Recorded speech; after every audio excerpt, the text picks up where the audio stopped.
the American West, a land of sweeping vistas, untamed wilderness, and stories etched in dust and blood. When we think of the great conflicts of this era, names like the Sioux, the Apache, and the Cheyenne often come to mind. These were powerful nations whose warriors carved their legends into the very bedrock of American history. Their resistance against the tide of westward expansion is the stuff of epic tales, stories of defiance, and tragic last stands. But history is a vast and often shadowed landscape, and for every famous chief and every well-known tribe, there are countless others whose stories remain untold, their names whispered only by the winds that sweep across forgotten battlegrounds. These are the tribes you've likely never heard of, nations whose ferocity, cunning, and sheer will to survive made them some of the most formidable forces in the land. Their actions shaped the destiny of entire regions. Their raids struck terror into the hearts of settlers and rival tribes alike, and their legacies, though obscured by time, are no less potent. Today, we ride into the lesser-known corners of the Old West to uncover the stories of the most dangerous Native American tribes you've never heard of, and what they did. Before the Comanche became the undisputed lords of the plains, another, more enigmatic group held sway over the vast, arid landscapes of the Southwest, the Jicarilla Apache. Often overshadowed by their more famous Chiricahua and Mescalero cousins, the Jicarilla were a people of two distinct worlds. Their name, given to them by the Spanish, means little basket makers, a nod to their incredible skill in weaving. But don't let that gentle name fool you. The Jicarilla were divided into two bands, the Llaneros, or plains people, and the Alleros, the pottery-making people of the mountains. It was the Llaneros who embodied the fierce nomadic spirit of the plains warrior. They were expert horsemen and relentless raiders, their lightning-fast strikes on Pueblo villages and Spanish settlements becoming a terrifyingly regular feature of life in New Mexico. What made the Jicarilla particularly dangerous was their adaptability. They were masters of both plains warfare, using the horse and lance with deadly efficiency, and the guerrilla tactics of the mountains, melting into the rocky terrain to ambush their pursuers.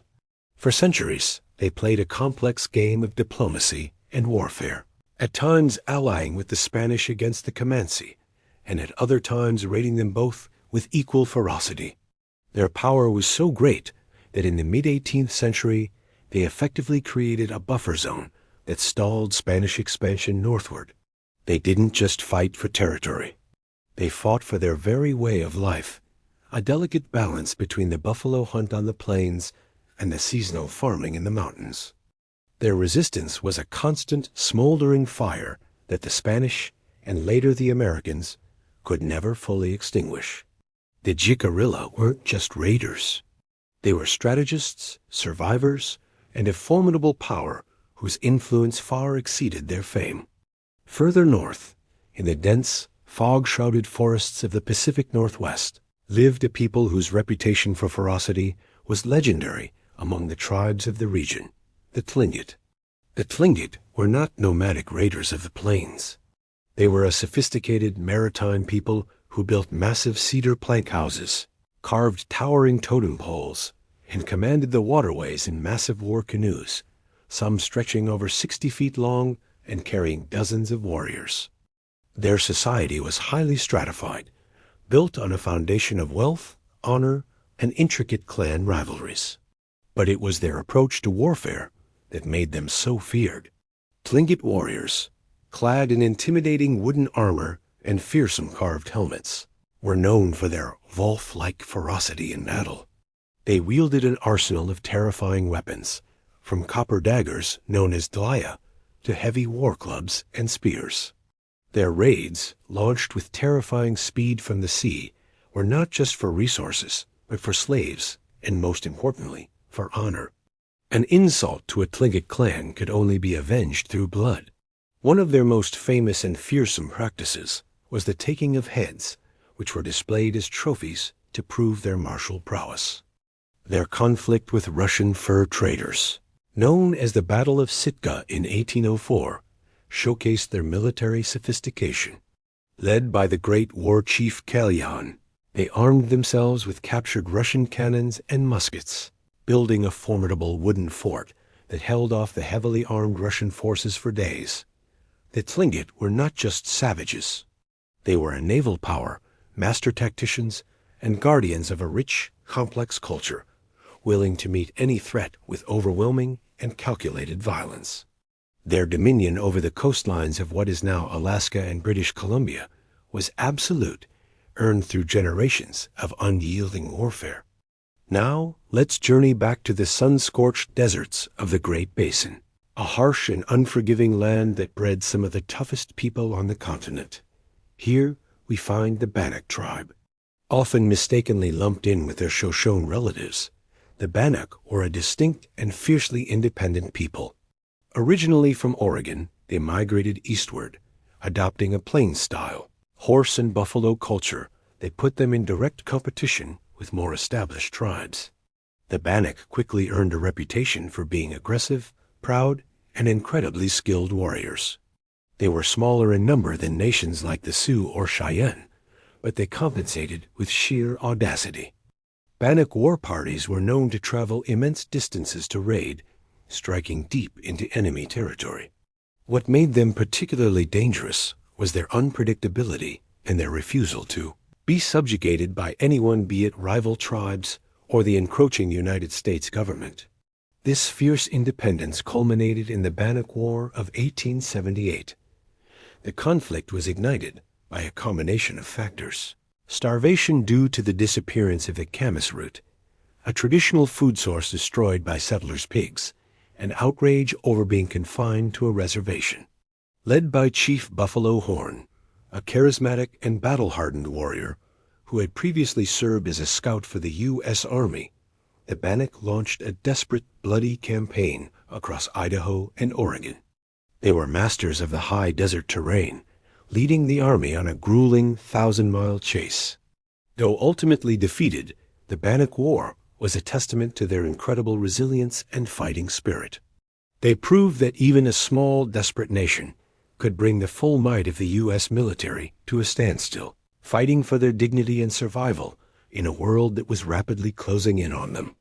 Finally, we turn our attention to the tangled swamps and dense forests of Florida, the ancestral homeland of the Calusa. Long before the Seminole Wars, the Calusa were the undisputed masters of southern Florida. Their kingdom was not built on horses or buffalo, but on the rich bounty of the sea. The Calusa were a complex, non-agricultural society, a rarity for a civilization of their size and power. They were master engineers, building massive shell mounds and intricate canal systems that crisscrossed their domain. But their power was maintained through military might. The Calusa chief, or king, commanded a standing army and a fleet of large war canoes that dominated the coast. Spanish accounts from the 16th century describe the Calusa as tall, powerful, and utterly hostile to outsiders. Their warriors were experts in archery and were known for their brutal tactics. When Juan Ponce de Leon first landed in Florida in 1513, he wasn't met with curiosity, but with a volley of arrows from Calusa warriors who fiercely defended their shores. For over 200 years, the Calusa systematically resisted Spanish attempts at colonization and conversion. They captured and sometimes sacrificed Spanish sailors who shipwrecked on their coasts, and they successfully repelled numerous military expeditions. Their society was a highly organized military state funded by a tribute system that extracted resources from smaller tribes across the peninsula. They were not simply defending their homes. They were defending an empire. The Calusa were proof that a formidable military power could exist without agriculture, their strength drawn from the sea and their unwavering will to remain free. Their eventual decline was not due to Spanish conquest, but to disease and raids from other tribes armed by the English, a tragic end for one of America's most powerful and least known kingdoms.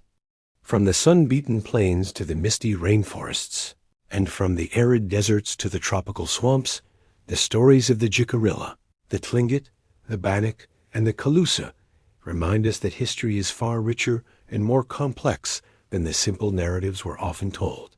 These were not mere footnotes in the story of the West. They were central actors, powerful nations whose fierceness in battle was matched only by their will to preserve their culture and their freedom. They were dangerous, yes, but their actions were born of a desire to survive in a world that was changing with brutal speed. Their legacies, though hidden in the shadows of history, deserve to be brought into the light, remembered not just for the fear they inspired, but for the incredible strength and resilience they embodied. Thanks for watching. If you enjoyed this journey into the forgotten corners of the Old West, be sure to hit that like button, subscribe to our channel, and ring the notification bell so you don't miss our next exploration of history's untold stories. And let us know in the comments which lesser-known historical groups you'd like to see us cover next. Until then, keep digging into the past